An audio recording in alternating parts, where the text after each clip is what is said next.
The Story of Jonah, a short story from the Holy Bible, written and illustrated by Joy Lamb. Jonah was a prophet who had faith in the Lord. Prophets spoke to God, and they're whom he adored. God came to Jonah and told him to teach. Go to that large city called Nineveh and preach.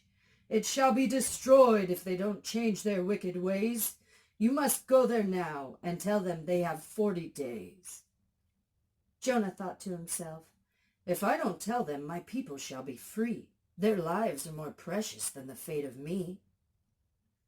You see, Nineveh was struggling, and Jonah's people had the upper hand. But if Nineveh prayed and repented, God would surely bless their land. So Jonah ran from our Lord and boarded a boat, but God sent great winds until it was barely afloat. The weather got worse and worse as Jonah slept, so the crew awoke Jonah, and fear arose in them as they wept. Jonah cried, "This is all my fault. I've angered my Lord. The only way you'll find peace is to throw me overboard." Jonah was cast into the sea to save the whole crew, and he dropped farther and farther into the deep blue. God then sent a giant fish to swallow him whole. Jonah felt ashamed and prayed for his soul. "I shall do what you ask, Father. I know I was afraid, but I understand now you have a plan for the choices you've made."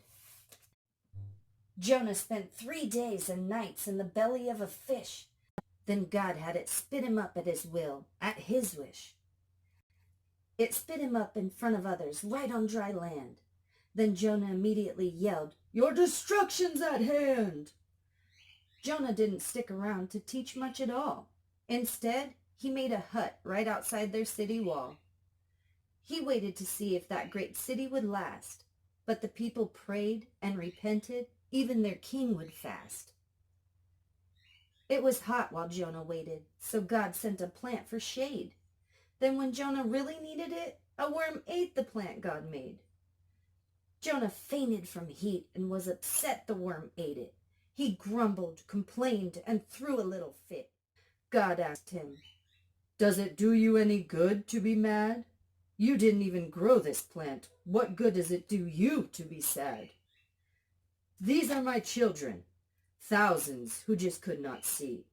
Should I not save them because they did not know me? So I shall spare them, and now you know why. You see, all of my children are the apple of my eye." The meaning of Jonah's name is dove, and his story should remind us all of God's love. The end.